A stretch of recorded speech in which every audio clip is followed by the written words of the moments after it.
नमस्कार, आप देख रहे हैं एनबी न्यूज। मैं आपके साथ रवि राजपूत। हमारे खास कार्यक्रम आप लोग उत्तराखंड में आप सभी का स्वागत है। मुख्यमंत्री पुष्कर सिंह धामी उत्तराखंड अधीनस्थ सेवा चयन आयोग की स्नातक परीक्षा के पेपर लीक प्रकरण में सख्त रुख अपना रखे हैं। आयोग की जिन परीक्षाओं में गड़बड़ी के साक्ष्य मिले हैं उन्हें निरस्त कर नए सिरे से चयन प्रक्रिया शुरू करने के निर्देश उन्होंने दिए हैं। परीक्षाओं में गड़बड़ी के दोषियों की गिरफ्तारी के साथ उनकी अवैध संपत्ति को जब्त करने और गैंगस्टर और पीएमएलए में कार्रवाई के निर्देश भी दिए गए हैं।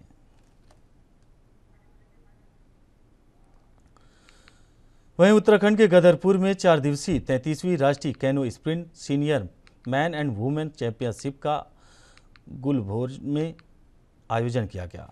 आपको बता दें, प्रतियोगिता में देश भर से 27 राज्यों की टीमों द्वारा प्रतिभाग किया गया। प्रतियोगिता के अंतिम दिन मुख्यमंत्री पुष्कर सिंह धामी ने प्रतियोगिता के फाइनल मैच का आनंद लिया। वहीं प्रतियोगिता में विजेता उप विजेता खिलाड़ियों को मुख्यमंत्री ने ट्रॉफी प्रदान किया।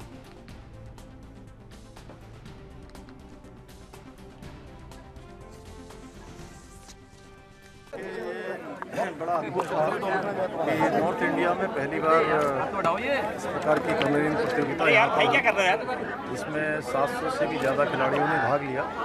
निश्चित रूप से इस प्रतियोगिता के आयोजन से जहाँ खेलों के विकास के लिए खिलाड़ियों को उत्कृष्ट प्रदर्शन के लिए प्रेरणा मिलेगी, आगे बढ़ेंगे। वहीं हमारा ये जो गुलरभोज क्षेत्र है, ये 1 डिस्ट्रिक्ट 1 डेस्टिनेशन के क्षेत्र में इसका चयन है। यहाँ पर पर्यटन की बहुत अपार संभावनाएं हैं। उस क्षेत्र में भी हम आगे काम करेंगे। आगे जो यहाँ पर ज़रूरत की चीज़ें हैं, इसको बढ़ाने के लिए हम आगे बात करना है, आगे प्रस्ताव देने हैं, जिससे कि कनेक्टिविटी अच्छी हो, लोगों के आने जाने की अच्छी व्यवस्था हो और यहाँ अंदर के जो गांव हैं उन गाँवों को भी मूलभूत सुविधाओं से जोड़ने के लिए हम लोग प्रयास करेंगे। और खेलों के क्षेत्र में जहाँ आज भारत का पूरी दुनिया में आज डंका बज रहा है, भारत के खिलाड़ी एक अच्छे से अच्छा प्रदर्शन कर रहे हैं। वहीं उत्तराखंड राज्य में भी हम लोगों ने खेलों को आगे बढ़ाने के लिए, खेलों के प्रोत्साहन के लिए, खिलाड़ियों के प्रोत्साहन के लिए यहाँ नई खेल नीति लेकर आए हैं। उस नई खेल नीति के माध्यम से सभी खिलाड़ियों के प्रोत्साहन के लिए उसमें व्यवस्था की गई है। उसमें और भी जो अगर ऐड व्यवस्था करनी होगी तो उसको भी हम लोग करेंगे। लोगों का बात करने का तरीका, हमें रिप्रेजेंट जो उन्होंने अपने आप को किया है वो बहुत ज़्यादा बढ़िया है। नमिता चंदेल।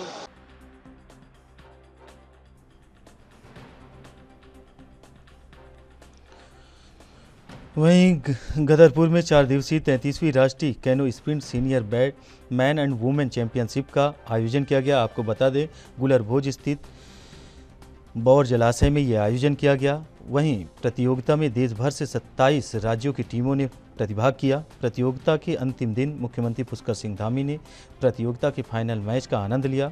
वहीं प्रतियोगिता में विजेता उप विजेता खिलाड़ियों को मुख्यमंत्री ने ट्रॉफी प्रदान की। वहीं 27 राज्यों की टीमों ने इस खेल में प्रतिभाग किया और अंतिम दिन मुख्यमंत्री पुष्कर सिंह धामी ने प्रतियोगिता के फाइनल मैच में आनंद लिया। वहीं प्रतियोगिता में विजेता और उप विजेता खिलाड़ियों के मुख्यमंत्री ने ट्रॉफी प्रदान कर उन्हें उनके उज्जवल भविष्य की कामना की।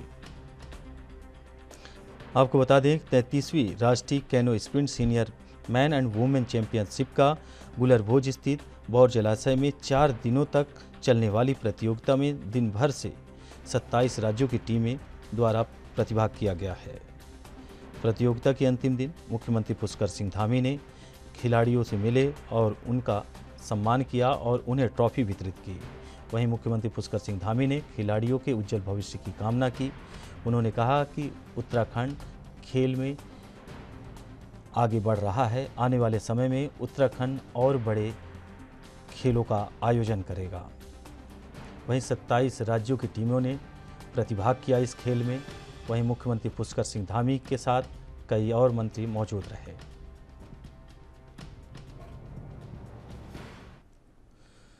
उत्तराखंड के दिनेशपुर में पूर्व कैबिनेट मंत्री व क्षेत्रीय विधायक अरविंद पांडे और बैडमिंटन खिलाड़ी मनोज सरकार के द्वारा विजेता और उप विजेताओं की ट्रॉफी प्रदान कर खेल का समापन किया गया।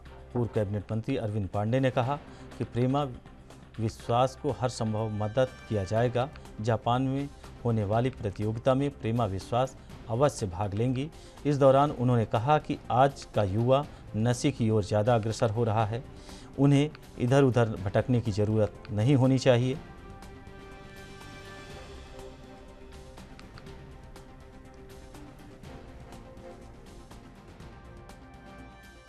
आपके माध्यम से जो मुझे सुनना है, चाहे बच्चे हों चाहे गार्जियन हो, मैं सबसे निवेदन करना चाहता हूं कि नशा ये वो पदार्थ है जो व्यक्ति के जीवन को खोखला कर देता है।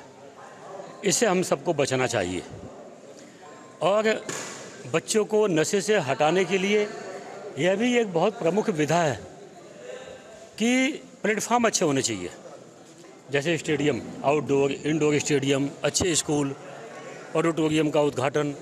ये सब चीज़ें होने से कहीं ना कहीं बच्चों को प्लेटफॉर्म मिलेगा और अच्छे कोच भी कहीं ना कहीं मौजूद हों, तो मुझे लगता है कि बच्चों को मोटिवेट किया जा सकता है। लेकिन फिर भी कुछ बच्चे फिर भी दिशाहीन होते हैं, तो उन बच्चों से मैं हाथ जोड़ के निवेदन करना चाहूँगा कि नशा किसी चीज़ की, किसी समस्या का समाधान नहीं है। खेलोगे कूदोगे बनोगे लाजवाब। हिंदुस्तान के प्रधानमंत्री जी ने कहा, पहले एक कहावत होती थी कि पढ़ोगे लिखोगे बनोगे नवाब, खेलोगे कूदोगे तो हो जाओगे खराब।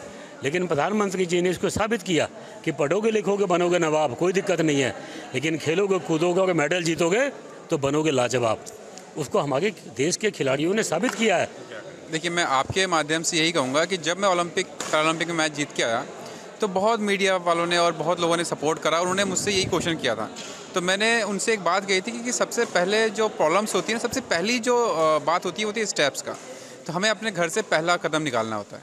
तो जब मैं यहाँ आया तो हार और जीत तो सेकेंडरी है, आपने पहला कदम निकाल दिया तो मैं 100% श्योर हूँ कि आपको रोकने वाला कोई नहीं। तो जो लोग खेल रहे हैं ना, चाहे वो विनर है या फिर वो रनर अप रहे या जो हार गए हैं, जिन्होंने प्रतिभा किया है, तो पहला कदम उनका आ गया है। अब उनको उस कदम को आगे बढ़ाते हुए चलना है और मैं गारंटी से कह सकता हूँ कि मेरे से भी बहुत आगे जाएंगे वो लोग। सच्चाई है, मैं इंग्लैंड नहीं जापान जाने वाली हूँ वर्ल्ड चैम्पियनशिप के लिए।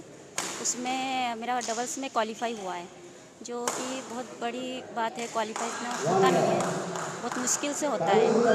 तो इससे पहले भी मेरा दुबई और इंडोनेशिया और अभी हाल ही में युगांडा के लिए मेरा सिलेक्शन हुआ था, बट मैं सिर्फ स्पॉन्सर की वजह से नहीं जा पाई। और अभी ये वर्ल्ड चैम्पियनशिप में खेलना चाहती हूँ किसी भी हालत में। मैं चाहती हूँ कि कैसे भी करके मेरे को मदद मिले इसमें वर्ल्ड चैम्पियनशिप खेलने के लिए। गवर्नमेंट की तरफ से कोई मदद नहीं मिली? नहीं, कोई गवर्नमेंट की तरफ से कोई अभी तक कोई मदद नहीं मिली।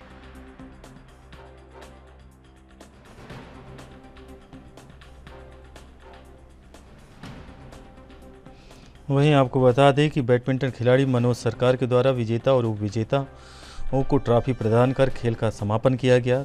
पूर्व कैबिनेट मंत्री अरविंद पांडे ने कहा कि प्रेमा विश्वास को हर संभव मदद किया जाएगा।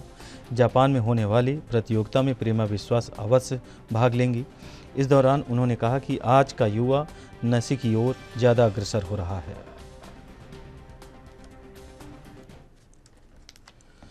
वित्त मंत्री प्रेमचंद अग्रवाल की आवाज़ निकालकर साइबर ठगी का मामला सामने आया है। बता दें कि साइबर ठग ने मंत्री की आवाज़ निकालकर साइबर कैफ़े मालिक से ठगी का प्रयास किया। शख्स ने कैफ़े मालिक से कहा कि 9 बजे तक हर हाल में बहन की बेटी के कॉलेज की फ़ीस जमा होनी है, जिसके बाद कैफ़े मालिक ने 9 बजे तक फ़ीस जमा कर पाने में असमर्थता जताई। कैफ़े मालिक ने जब पैसा ट्रांसफ़र करने में असमर्थता जताई तो शख्स ने कहा कि मेरा तो कुछ लिहाज रखो, तो 10 मिनट में पैसा डालो। कुछ देर बाद जब साइबर कैफ़े मालिक ने मंत्री के पीआरओ से संपर्क किया तो मामला फर्जी निकला। वित्त मंत्री के ओएसडी ताजेंद्र सिंह नेगी ने कोतवाली में अज्ञात ठगों के खिलाफ तहरीर दी। साथ ही पुलिस भी मामले की तफ्तीश में जुट गई है।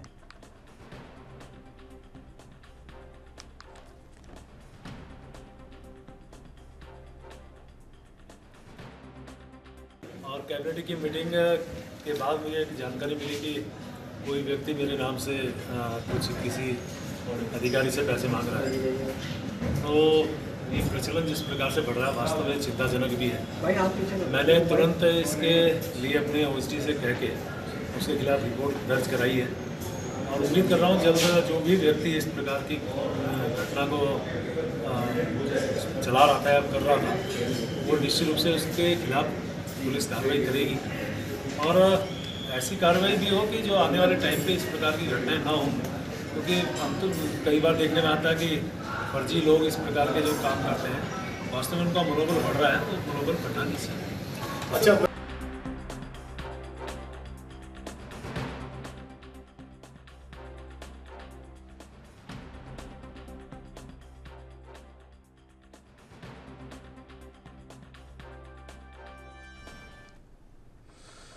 उत्तराखंड के हल्द्वानी में हाई कोर्ट ने जिंदल ग्रुप सोसाइटी द्वारा इंटरनेशनल स्कूल बनाने के लिए नैनीसार में जमीन आवंटन के मामले में सुनवाई करते हुए पूर्व में निर्माण पर लगी रोक पर हटते हुए कार्यदायी संस्था को स्कूल निर्माण करने के निर्देश जारी किए हैं।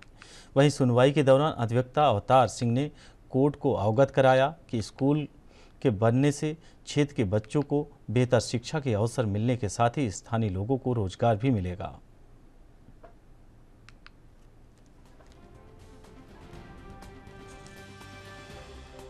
नैनीसार का मामला जहाँ तक है, जिंदल ग्रुप की एजुकेशनल सोसाइटी ने ज़मीन के लिए अप्लाई किया था कि सरकार से कहा था कि हम यहाँ इंटरनेशनल बैकलॉरेट की एक कोएड स्कूल बनाएंगे, बहुत अच्छा, जो कि इस देश में सिर्फ 11 हैं करीब। बहुत हाई स्टैंडर्ड का एक कोएड स्कूल बनाने की उन मंशा से वो सरकार के पास गए थे और सरकार ने बहुत स्ट्रिंजेंट कंडीशन के साथ उसमें उसको अलाउ कर दिया था। उन्होंने कंस्ट्रक्शन शुरू भी कर दिया था। वो ज़मीन जो है 93D की ज़मीन है, वो मतलब एक बंजर सरकारी ज़मीन है, उसमें कुछ भी नहीं है, खाली कोई जंगल नहीं, कुछ नहीं। तो सरकार को इतनी पावर थी, सरकार ने प्रांत के हित में, और सरकार ने ये भी कहा था कि भाई तुम यहाँ 70% यहाँ के लोगों को रोज़गार दोगे और 30% जो एडमिशन होंगे पहाड़ के लोगों के होंगे, 10% उस इलाके के लोगों के होंगे। तो बहुत अच्छा स्कीम था। तो कुछ लोगों ने मारपीट झगड़ा करके फिर PIL एक यहाँ पे फाइल की थी। PIL में शुरू के दौर में माननीय उच्च न्यायालय में उसको नोटिस करके उसमें स्टे कर दिया था। तो आज वो मैटर फिर सुनवाई पे आया। बीच में ये हुआ कि मैटर सुनवाई पे आया तो PIL जिन लोगों ने फाइल किया था उनके वकील नहीं आ पाए थे और इसलिए वो डिसमिस इन डिफॉल्ट हो गया था। तो आज रिस्टोरेशन की उनकी एप्लीकेशन थी। तो माननीय उच्च न्यायालय के जो ऑनरेबल चीफ जस्टिस है, उन्होंने कहा ये तो बहुत गलत बात है भाई, एक प्रांत यहाँ का विकास कैसे होगा पहाड़ का, अगर इस किस्म की जो विकास की जो चीज़ें हैं, विकास के आयाम हैं, उसको रोकोगे, हर आदमी इसका विरोध करेगा। तो बाय एंड लार्ज चूँकि रिस्टोरेशन एप्लीकेशन थी, कोर्ट ने कहा रिस्टोर तो कर देते हैं, लेकिन ये कहा कि हम स्टे वेकेट करते हैं। और जो वो एजुकेशनल सोसाइटी जो बना रही थी उनसे कहा तो आप कंस्ट्रक्शन। वहीं खबर हरिद्वार से है, जहां रानीपुर कोतवाली के सुमन नगर क्षेत्र में कुछ अज्ञात बदमाशों ने एक युवक को गोली मार दी, जिसके बाद युवक की बाइक, नकदी व मोबाइल फ़ोन लूट लिया था। घटना की गंभीरता को देखते हुए कोतवाली रानीपुर पुलिस और SOG की एक टीम का गठन किया गया था। टीम द्वारा अथक प्रयासों के बाद पुलिस ने इस मामले में 3 अभियुक्तों को गिरफ्तार किया। साथ ही अभियुक्तों के पास से 12 बोर की देसी तमंचा, 4 जिंदा कारतूस, 2 अवैध चाकू बरामद किए गए। पूछताछ में अभियुक्तों ने घटना को अंजाम देना स्वीकार किया है।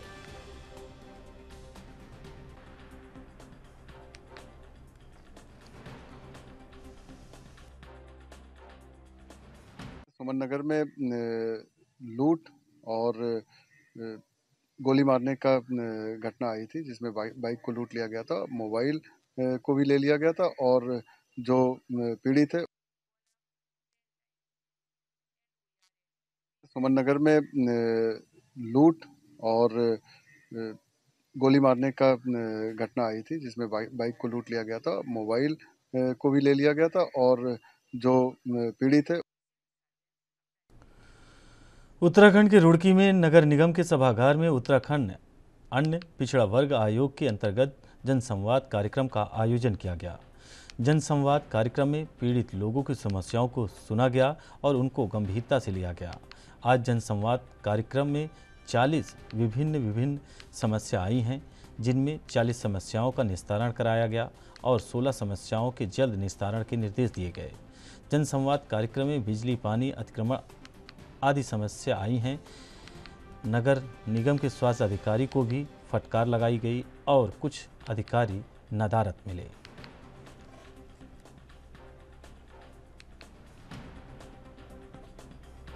टिहरी ये को छोड़ करके अभी पहाड़ी जिलों में हमने शुरू नहीं किया। हरिद्वार जिला हमने शुरू किया है।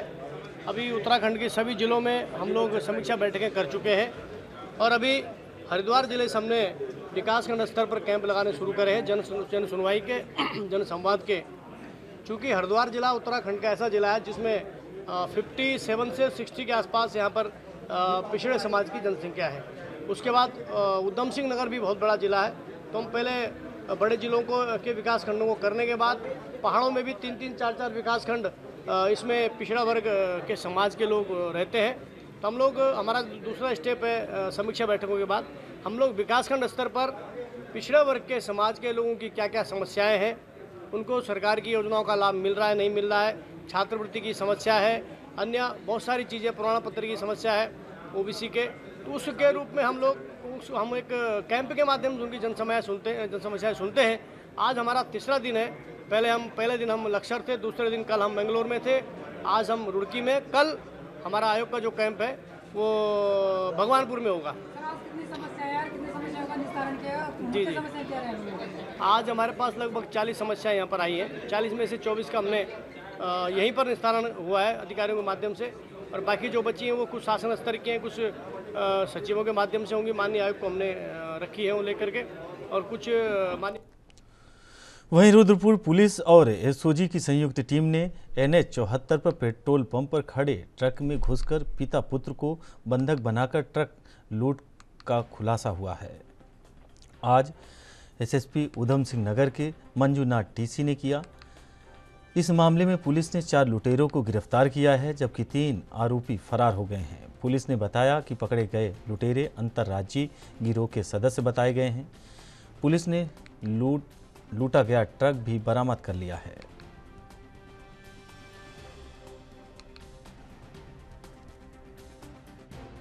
5 से 6 दिन पहले जो हुआ था ट्रक का लूट, मतलब बोरा रानी रोड पे, उसका आज खुलासा सफलपूर्ण अनावरण हो रहा है।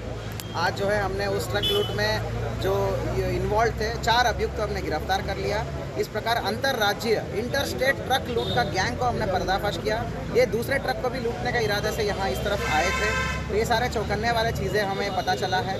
इसमें 3 लोग और है जो आए थे, 2 लोग यहाँ पे, और तीसरा जो है वो 120B का मुलजिम बन रहा है इसमें, जिसने खुर्द-बुर्द करने में इसका भूमिका था। तो उसको भी हमने वांटेड करा है, उसके लिए दबिश दिया जा रहा है। कुल मिला के ट्रक हमारा आप देख सकते हैं बरामद हुआ है। उसके अलावा घटना में प्राइवेट स्विफ्ट डिज़ायर बरामद हुआ है, 4 अभियुक्त बरामद हुए हैं, 37,000 कैश बरामद हुआ है, वेपन्स बरामद हुआ है। इस प्रकार की बहुत अच्छी खुलासा के लिए रुद्रपुर की टीम को मैं तहे दिल से बधाई देना चाहता हूँ। मेरे तरफ से 10,000 रुपये कैश रिवॉर्ड है, DIG साहब की तरफ से 15,000 रुपये कैश रिवॉर्ड है, और हम DGP साहब को भी अनुरोध करेंगे लेटर के माध्यम से कैश रिवॉर्ड घोषित करने हेतु।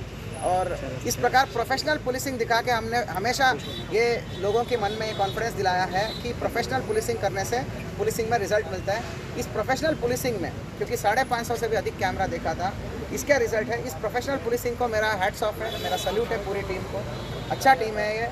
SOG है, विद्याधर जोशी है, भारत है, हमारा कमाल हसन है, भुवन जोशी है, राठौड़ है, इन सब की टीम है। ये टीम का एफर्ट है, हम तो बस संयोजक। उत्तराखंड में अल्मोड़ा के धामदेव में सालम क्रांति दिवस मनाया गया। स्वतंत्रता सेनानी नरसिंह और टीका सिंह अंग्रेजों से लड़ते हुए 25 अगस्त 1942 को इस स्थान पर बलिदान हुए थे। उनकी बरसी पर हर साल धामदेव में शहीद दिवस का कार्यक्रम मनाया जाता है। वहीं नेता प्रतिपक्षी यशपाल आर्य ने कहा कि नरसिंह और टीका सिंह जैसे लोगों के बदौलत ही हमें आज़ादी मिली है। ऐसे महान स्वतंत्रता संग्राम सेनानी हमारे लिए प्रेरणा के स्रोत हैं।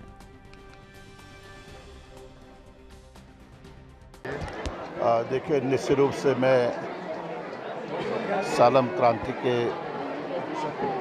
महान नायकों को प्रणाम करना चाहता हूं, जिन्होंने देश के स्वतंत्रता संग्राम में त्याग और बलिदान से, समर्पण से देश के स्वतंत्रता में अपना योगदान दिया। और ये पवित्र धरती है और यहीं से अंग्रेजों के खिलाफ, ब्रिटिश साम्राज्य के खिलाफ आवाज़ उठी और आज उनका योगदान इतिहास के पन्नों में है और निश्चित रूप से उनसे हमें प्रेरणा मिलती है, उनसे हमें ऊर्जा मिलती है। जो ब्रिटिश हुकूमत, इतना बड़ा साम्राज्य जहाँ सूरज नहीं डूबता था, उस साम्राज्य के खिलाफ, ब्रिटिश हुकूमत के खिलाफ जिन्होंने संघर्ष किया, त्याग किया, बलिदान किया, वो हमारे लिए प्रेरणा के स्रोत हैं। उनका योगदान, उनका समर्पण हम कभी नहीं भूल सकते हैं। आज मैं उनको नमन करने आया हूँ, उनको वंदन करने आया हूँ, उनको प्रणाम करने आया हूँ। हाँ, ये एक बड़ा अच्छा सुझाव है और सही स्मारकों को सब जगह बनाया भी गया है, इसीलिए बनाया गया है। हमने ये परंपरा स्टार्ट की थी 1980 से, तब से निरंतर जो है सभी स्थानों पर जहाँ जहाँ शहीद हुए हैं, जहाँ जहाँ देश की आज़ादी में बड़े पैमाने पर लोगों ने को बलिदान दिया है, वहाँ स्मारक बनाए। हाँ, यदि इनको एक धाम का दर्जा दे करके किया जा सकता है।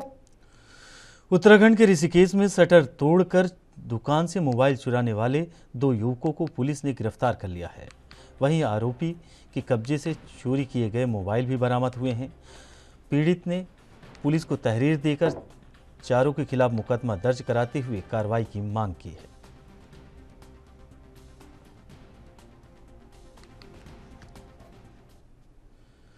वहीं बाजपुर के बेरिया रोड स्थित ग्राम बद्रीपुर में रेलवे ट्रैक के किनारे एक युवक का शव संदिग्ध अवस्था में पड़ा मिला।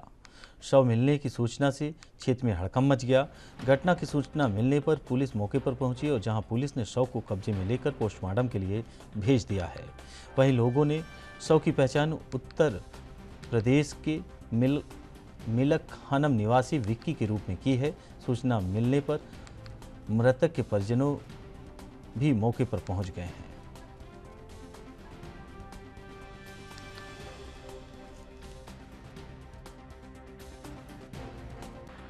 सुबह एक 112 के माध्यम से एक सूचना प्राप्त हुई केलाखेड़ा थाने में और इस सूचना पर एसओ केलाखेड़ा और चौकी इंचार्ज बेरिया दौलत मौके पर मौजूद आए। वहाँ पर पहले से एक शव पड़ा हुआ था जो कि बहुत बुरी स्थिति में था, तो ऑलरेडी शव के साथ उसके मृतक के परिजन वहाँ पर मौजूद थे। उनके द्वारा बताया गया कि ये उनका पुत्र विक्की है जो कि 20 वर्षीय है और 2 दिन से घर से लापता था और जिसकी वो लोग अपने स्तर से तलाश कर रहे थे। तो फिलहाल शव को कब्जे में लेकर पंचायतनामा भरा जा रहा है और पोस्टमार्टम के लिए भिजवाया जा रहा है। कोई तहरीर। रुड़की के तांसीपुर गांव में वृद्ध महिला की गला रेत कर निर्मम हत्या कर दी गई। बताया जा रहा है कि महिला अपनी बेटी के साथ घर पर अकेली रहती थी। हत्या के समय मृतका की बेटी घर से बाहर गई हुई थी और जब वो घर पर पहुंची तो उसने देखा कि मां का शव फर्श पर पड़ा हुआ है। उधर हत्या की सूचना पाकर पुलिस भी मौके पर पहुंच गई और आगे की कार्रवाई में जुट गई। फिलहाल शव को पोस्टमार्टम के लिए भेज दिया गया है और आगे की जांच जारी है।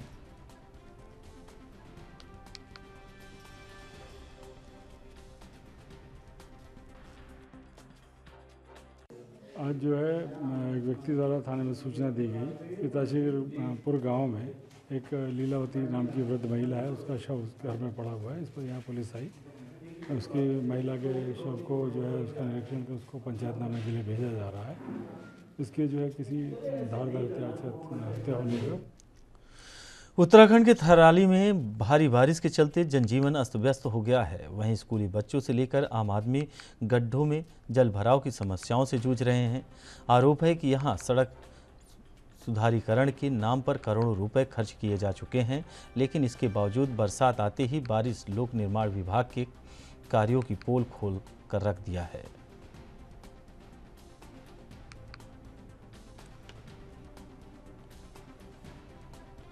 ये थराली दीवार मोटर बुरी स्थितियां हैं और जगह जगह गड्ढे हैं जो कि लोग जो स्थानीय लोग पैदल जाते हैं तो गाड़ी जब चलती है तो पानी वानी उन पे गिरता है। तो इस पे सरकार को या पीडब्ल्यूडी को देखना चाहिए कि यहाँ पे गड्ढे भरे जाएं और जगह जगह गड्ढे हैं और नालियाँ बनाई जाएं यहाँ पे, जिससे लोगों को असुविधाएं ना हो।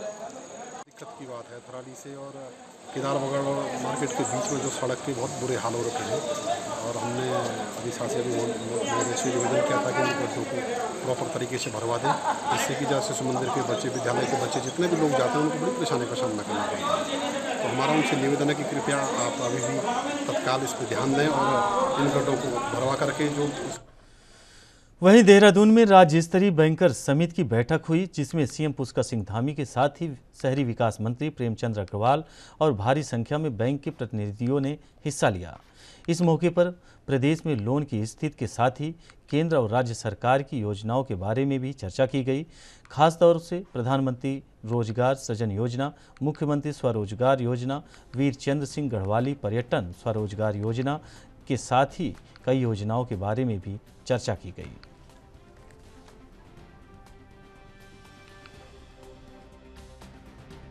क्योंकि ये जो हमारी SLBT बैंकर समिति की जो बैठक है ये प्रत्येक 3 माह में होती है और इसमें हम लोग समीक्षा करते हैं कि जो भारत सरकार की हमारी बहुत सारी योजनाएं जिसमें चल रही है, मुद्रा बैंक की योजना है, स्वनिधि योजना है, रोजगार सृजन के कार्यक्रम हैं, राज्य के हमारे जो मुख्यमंत्री स्वरोजगार योजना है, मुख्यमंत्री नैनो योजना है, वीर चंद्र सिंह गढ़वाली की योजना है, राष्ट्रीय आजीविका मिशन के अंतर्गत चलने वाली जितनी भी योजनाएं हैं उसमें बैंकों से ऋण इत्यादि लेने की व्यवस्था है, उसमें कितना अभी तक प्रगति हुई है, कितना योगदान हुआ है, किसान क्रेडिट कार्ड है, उन सभी पर समीक्षा हुई है। और अभी तक जो इस वर्ष का समय है उसमें काफ़ी चीज़ों में काफ़ी प्रगति की है, लेकिन हमने कहा है कि और ज़्यादा हम अपने लक्ष्य बढ़ाएं और ज़्यादा हम उसमें प्रगति करें और अधिक लोगों को लाभान्वित करें।